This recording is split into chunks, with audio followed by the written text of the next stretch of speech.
Mga kapatid, Noche Buena na bukas pero mukhang makikisabay sa ating Pasko ang ulan. Tulad ng sinabi natin kahapon, rainy ang ating Christmas.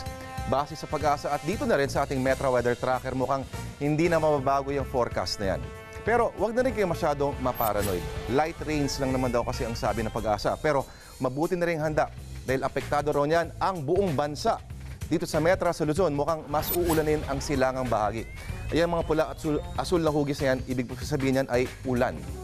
Pagbaba naman sa Visayas, lalo na dyan sa Bicol region, may nakikita pa rin mga pag-ulan at aabot yan hanggang Mindanao. Mas maraming pulang hugis dito, ibig sabihin posibleng mas maging maulan.